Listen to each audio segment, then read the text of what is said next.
Welcome to the IDPro Show, the best hub for hearing about how to grow your career in digital identity. I'm Heather Flanagan, Executive Director of IDPro and Principal Editor for the Body of Knowledge. I'm Chris Cochran of AKA Identity, and this show is all about the exploration of identity in all facets, the people, the technology, the processes. And so we're bringing you the best and brightest to give you the best tips, career advice, and everything else. So we're here today to chat with Philip Shoemaker, CEO and Executive Director of the nonprofit organization Identity.com. We're going to talk about the origin story of Identity.com because it's absolutely terrifying and very real. But we're also going to touch on Philip's work on decentralized identification, blockchain, decentralized finance, real money gaming, a whole bunch of other things. And we might even talk about how he works with government regulators and investigators on antitrust issues and helps developers navigate the abyss known as the Apple's app review. Welcome, Philip. Thanks, Heather. Great to be here. I appreciate the introduction. It's very kind. And yeah, it was crazy. I'm excited to talk about the crazy ride we've had at Identity. So I do know a little bit about your background. And I got to say, this is going to be one of the scarier starts to working in identity that I've ever really heard of. So you've had the experience of being tracked and targeted due to honeypot hacks and dark web activity that led you to focus on self-sovereign identity. So say more about that. Is this what inspired you to make the shift from app development, which I believe is where you started, to focusing on digital identity and decentralized ID? Yeah, I've had a crazy varied career, and I got hired into Apple in 2009 to be the first director of the App Store. And this was at a time when there were 4 people working in the App Store team, getting apps onto the store, and they figured they needed more of a presence, and we needed to grow the organization because getting your app into the store was a nightmare. I'm not sure a lot has changed since then, but it's significantly better than it was back then, taking 3 weeks, et cetera. So I was brought into the store in 2009. I was specifically told not to mention my title, don't put it on LinkedIn, don't tell my friends what I do, because the App Store was just starting. We're getting about 500 apps per day submitted. Now, Apple expected 500 apps per month in the beginning, and it just took off, right? It took off because people were excited about the phone, but also more excited about having a place that people could come find your work rather than scouring the web for it. They could find your work in one place. So I did that. I kept my mouth shut. I never told anyone what I did. And about 6 months go by, and we get an escalation from Steve Jobs. Steve says, "Look, fix this guy's problem, right? Help this guy out." Turned out the guy in question was David Copperfield, the magician. Get out of here. And he was creating an app that was essentially an illusion app, right? When you download the app, you as a consumer know that this is a trick app. But we had something in our guidelines that said you can't do fake apps. And the whole team kept thinking, oh, this is a fake app. It's like, no, it's an illusion. It's a magic trick, right? As soon as I saw the app, I was like, team, what are you doing? This is crazy. So I got on a call with David Copperfield and his team, and I walked them through, and I listened to how the app, I was like, yes, I'm aware. We're going to approve it tomorrow.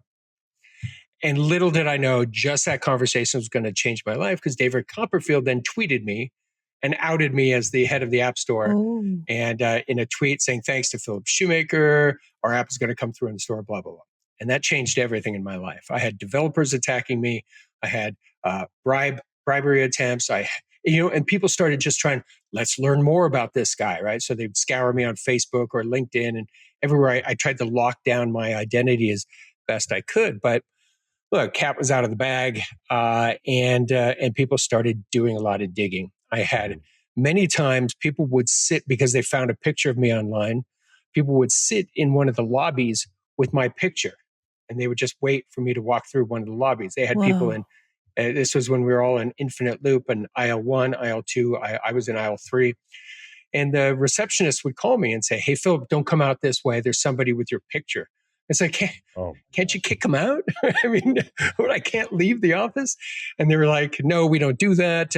And so I had a lot of weird things like that happen. I would get Apple security would call me and say, "Hey, we just stopped a tailgater. Somebody who's trying to follow somebody else into the after they card key and they badge in, they tried to sneak in behind them." And Apple's pretty good about security, so they would send me photos of their car, everything that's in their car. And I was like, I don't know why you're sending me this information. I don't know what to do with it. I don't care. I'm glad they're not able to find me. But it started changing. It started getting a little darker when they started. I was really one of those guys. I was first in the office, last to leave. And I'd be leaving at 11 o'clock at night. My first year, I didn't take off a single day. So I was there every night until really late. I'd come out and I'd see one car in the parking lot and somebody standing in front of it. And you start getting nervous, right? You're like, okay, look, I'm a man, I'm big, I can defend myself. But it still it raises the hair on the back of your head. And there'd be someone there with a screenshot and they'd say, here's my app. I want you to approve it. It's stuff, it'd be something like, if you approve this, will be the first pornographic app in the store. It's like, we don't allow porn in the store. Right? It was just the most ridiculous things. They're like, well, then change those rules. It's like, we're not going to change the rules, right? Steve used to say, we're Disney, and there's no way we're going to put out. And so we kept having issues like that. And developers would try to seek me out, and then had a few knocks on my door at my house. And that's when it just really started to say, okay, I need to move.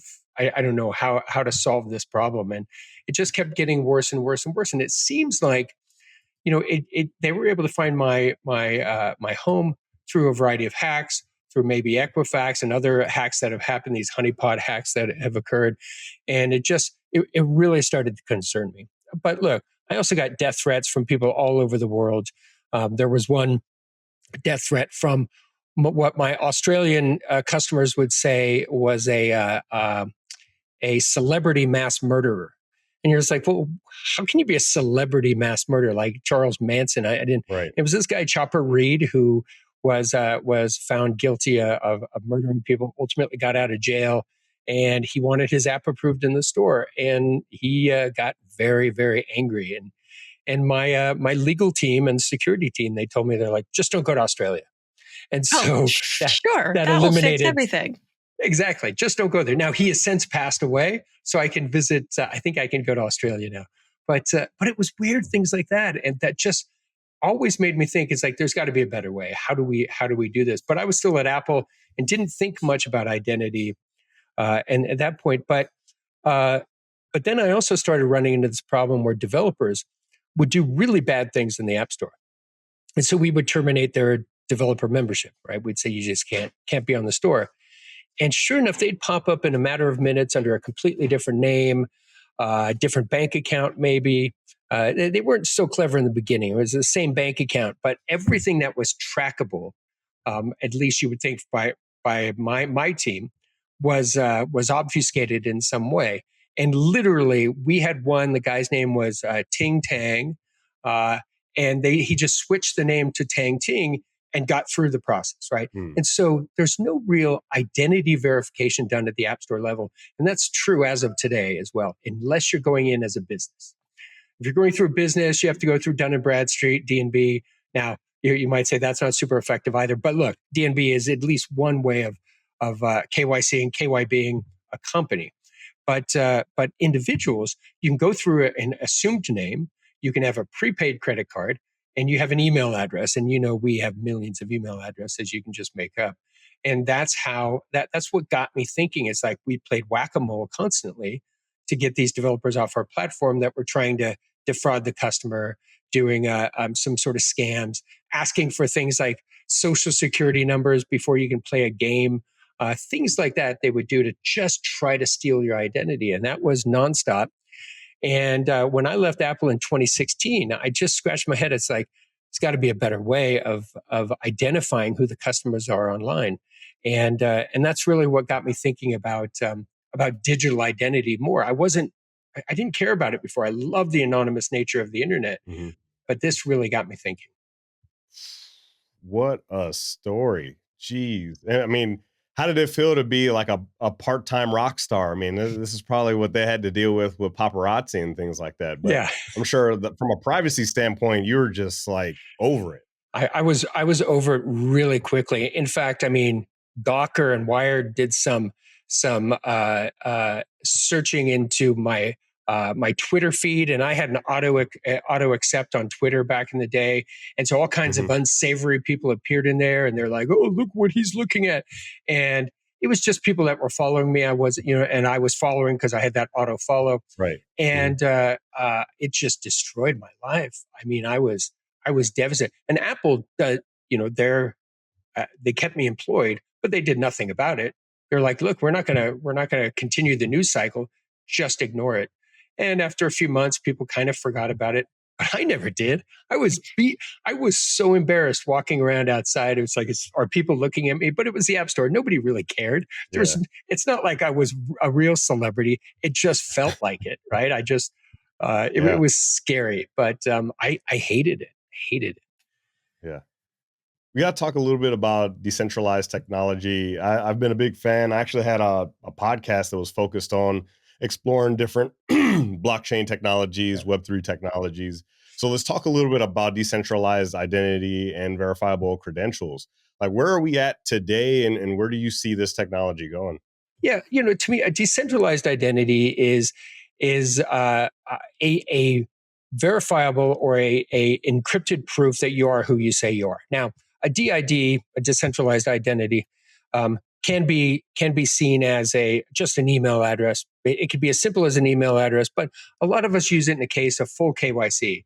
My legal name, my legal address, my legal driver's license, all of that information, all bundled into a credential that is encrypted and then stored ultimately on something I control. Mm-hmm. And so, but it's attested to on the blockchain, right? There's a reference to it in the blockchain. There's no personally identifiable information up on that chain. It's in the document, what's called the DID document. And that document exists wherever I tell it to exist. And for me, it's always on my device and allows me to go to a place and not only choose who I share it with, but also choose what I share with that person. So for example, if my bank accepted DIDs, I'd go to the bank for a home loan and they'd make a request for me of what information they want and I could share it with them. Now it will have social security number, full KYC, all of my information. And if I choose not to share it with them, I won't get the home loan, of course, or the bank loan, but at least I know what data they require from me before I share it with them. And then I know ultimately what they're going to do with it. It's this age-old problem that I'm sure you both have heard a million times, which is, I have a 20-year-old daughter. She's about to turn 21. When she starts going into a club or a bar, she's going to have to pull out her ID and show this person that she doesn't know everything about her, right? Her address, her age, her specific birth date. When all that bouncer needs to know is, are you over 21 or not? That's all they need to know. Right. They don't need to know your birth date. They just need to know, do you meet the criteria to enter here? And that's one of the things that self-sovereign identity, decentralized identity, verifiable credentials tries to solve. And that's something that I've been wanting to solve for a very long time, because I find that when people have, and like at the App Store, when you have more skin in the game, there weren't a lot of businesses doing those shady things I told you that the end user developers were doing, because there's skin in the game. If you lose you lose your enrollment or you violate a contract, you can't just easily spin up a new corporate entity to represent yourself. That's hard, right? That's harder work. So I wanted to do a similar thing in the identity world, and I figured decentralized identifiers were a great way to get there. Well, yeah, but to get there from here, I think you've had to work with regulators around the world and leverage that experience you've got with blockchain technologies and other ways of doing decentralized identity. How do you see the regulatory landscape evolving to allow this to happen? And what role is decentralized identity going to play in that future? Yeah, to me, look, I've always thought that once I started learning about centralized authorities and controlling where I can use my ID, and if they want to pull it away from me, they can just delete me from their account, and I can no longer use my centralized identity. So that's why I was always a big believer in decentralized identity. But decentralized identities rely on something called the blockchain, right? On this ledger. transparent and immutable ledger. And we were making great progress on getting regulators going to Capitol Hill and other places, and talking to our local representatives about supporting a decentralized identity in the future because of all the benefits that you get from it. It's better than, ultimately better than using our social security number, at least lock that down under a DID, something like that. And we were making great progress.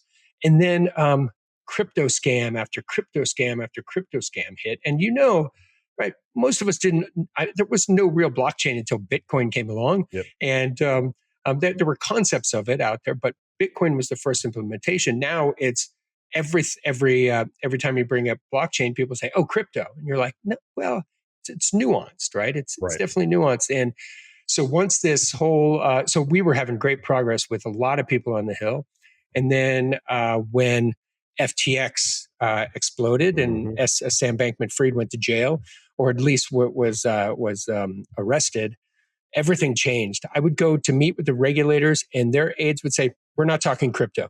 It's like, no, we're not talking crypto. We're talking blockchain. Same thing. Literally was the answer I would get every single time. And in the States, there is this crackdown on crypto, and that sadly encompasses blockchain as well. So right now we're at a big deficit. I think SBF, like I said, we were on the rise until the SBF, despite all the crypto things that were going bad. I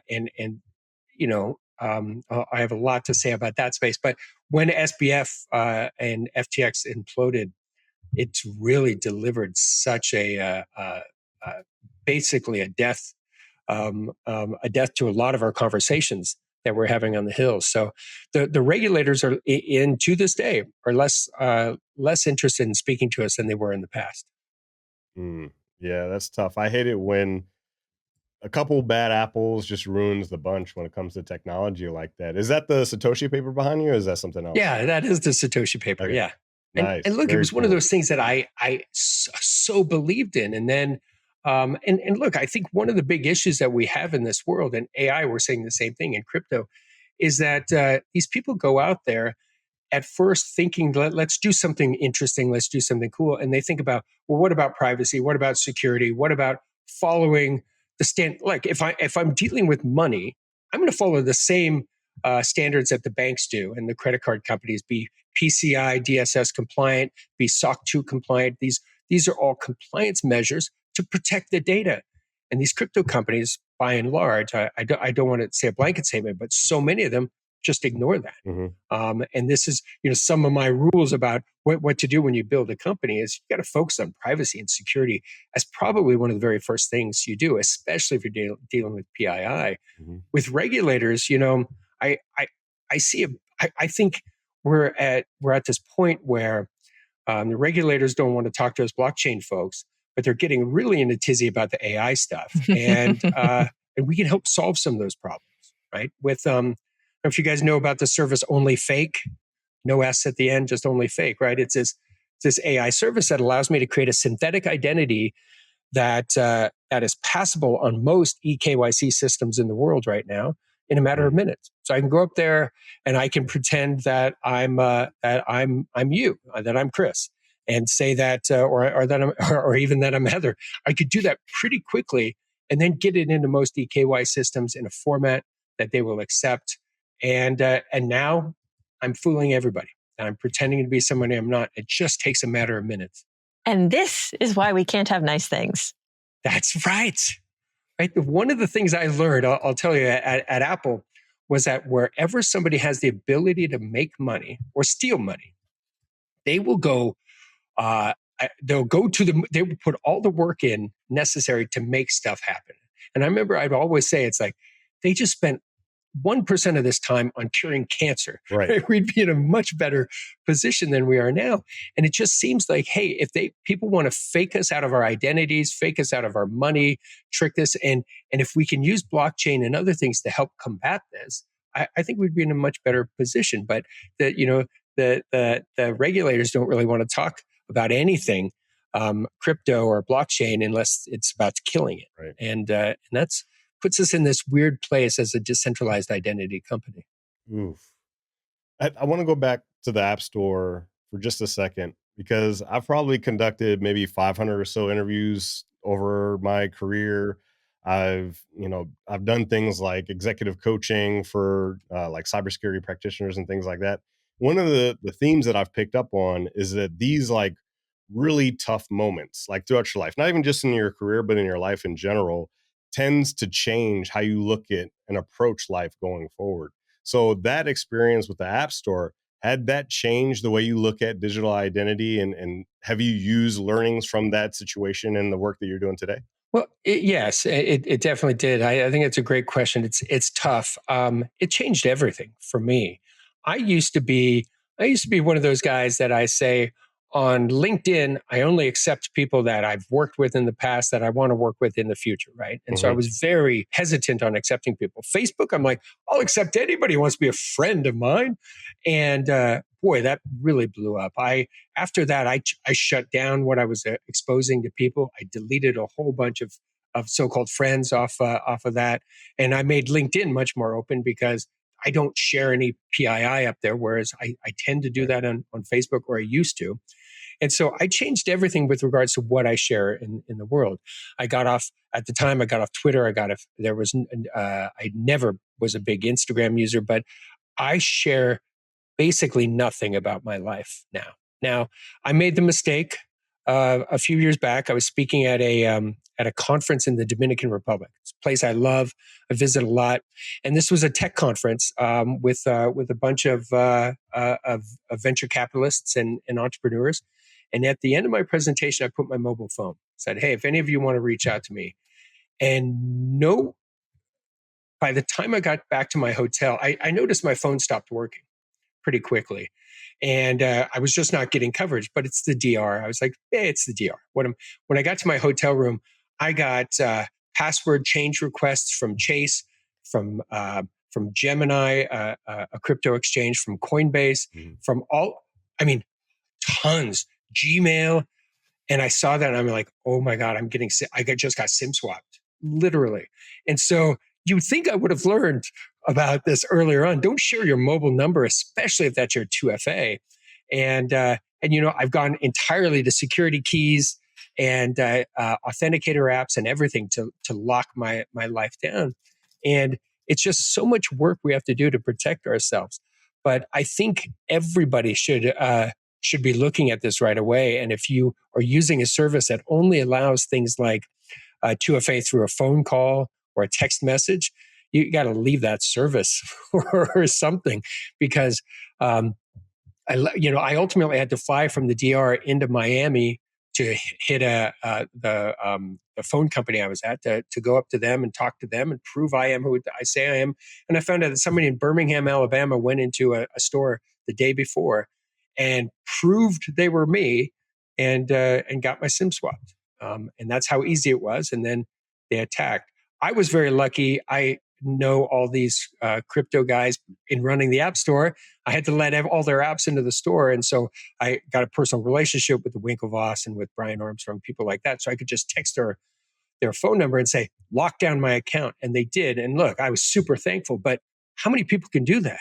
Right? There's very few people on the planet that have that kind of access. And people get hacked every day and money stolen every day. And it's so disgusting and disappointing that I want to solve that problem for everybody.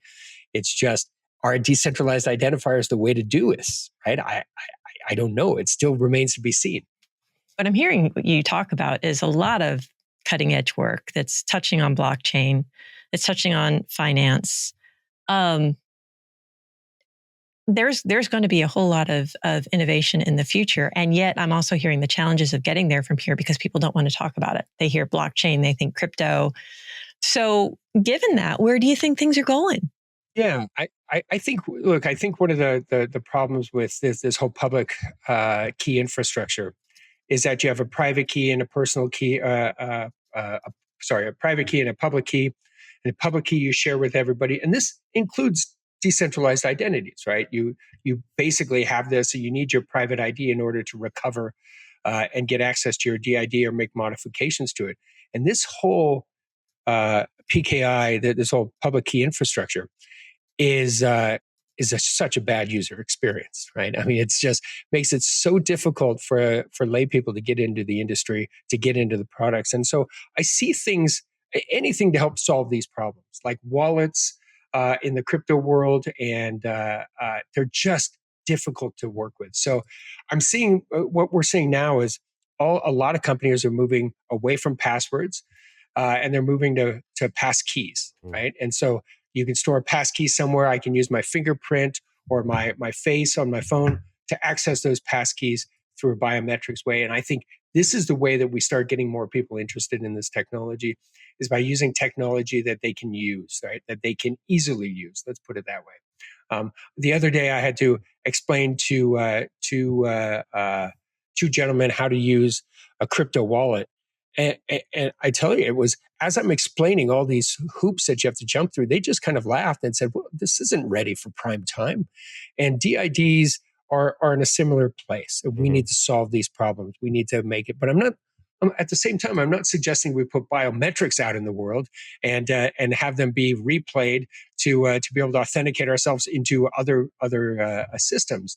We need fully homomorphic encryption, which is a great technology. And in fact, we employ it for all of our face scans on identity.com.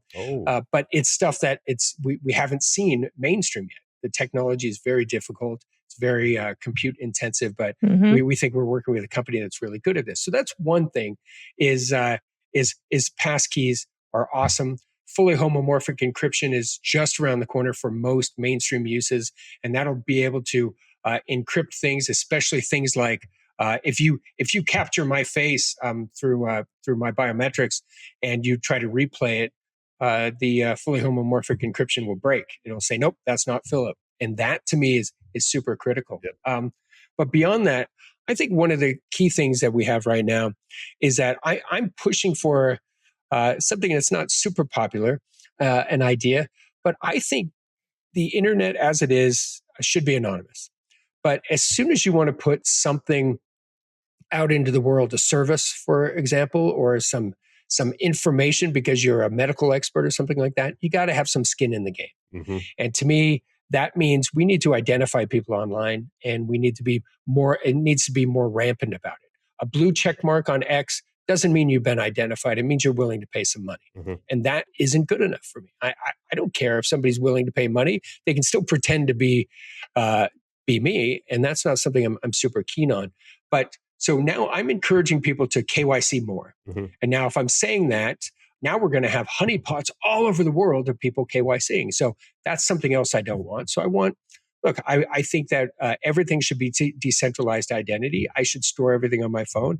And I think that reusable identities are the key to the future online. And that just means we need to start sharing identities. And I think DIDs are a great use case for reusable identities. So you KYC yourself once, you store it on your own device, and you can share that with any company that needs it.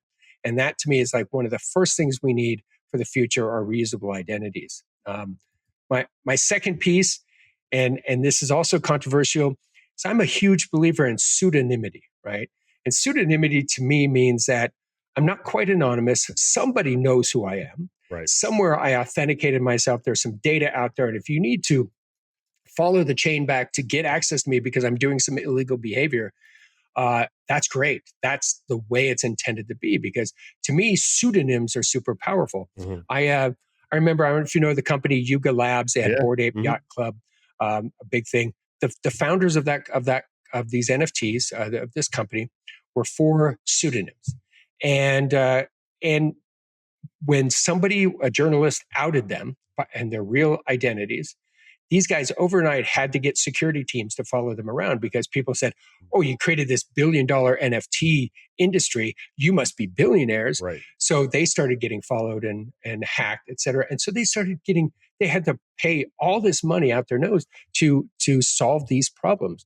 And that to me is it's so disappointing. And so to me, pseudonymity should be a standard for us to interact with online, knowing that there is some skin in the game. I mean, look, when I was at Apple, I had this team of 400 plus people. And could I guarantee that my hiring managers were never biased based on race or gender or age? I can't guarantee it. I would have those conversations with them all the time, but I couldn't guarantee they weren't doing that. Imagine if you could interview someone through a pseudonym and they had an avatar online, Right. and the only thing they had to go on was your work. Yep. And the work you've done. And a true meritocracy to me is what I envision. And I think pseudonymity can really help us get there. Mm-hmm. And so I believe pseudonyms are the future. Not everyone agrees with me. Look, my wife was a chief operating officer at Yuga Labs, and she had to get the HRIS systems to accept pseudonyms instead of real names. And it worked really well. And then everybody was outed. And so that'll change. But to me, this is one of those things that I think pseudonymity should become a core belief online.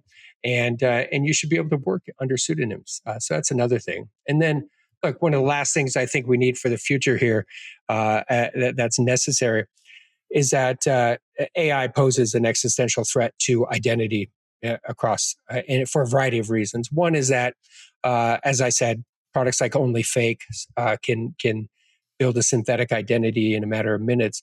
But the other side is that I'm seeing more and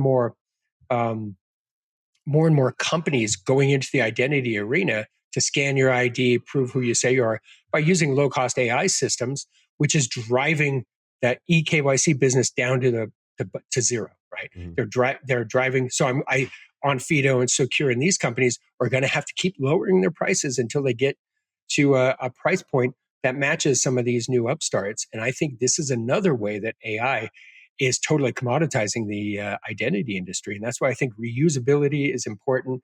And we need a group to be able to help us combat this existential threat. I don't know who that would be, but some sort of identity, maybe IAPP, anyway, or IDPro or someone like that should be focused on this. I don't know, but it's something that I see as necessary for the future. This is a perfect segue. If you had to give one piece of advice to the entrepreneurs, the developers out there that are dealing with digital identity, what would that one piece of advice be? Don't. Only one. Only one. This is tough. If I had only one, I'll say what I say to everybody. I'd say prioritize privacy and security. Mm-hmm. That should be the basic tenet of building any sort of business online, but especially in this industry. Perfect. Philip, thank you so much for taking the time out of your busy schedule to hop on the mics with us. Thank you to everyone out there that's watching. A special thank you to IDPro and AK Identity for allowing Heather and I to do this crazy journey through identity that we're doing. And with that, we will see everyone next time.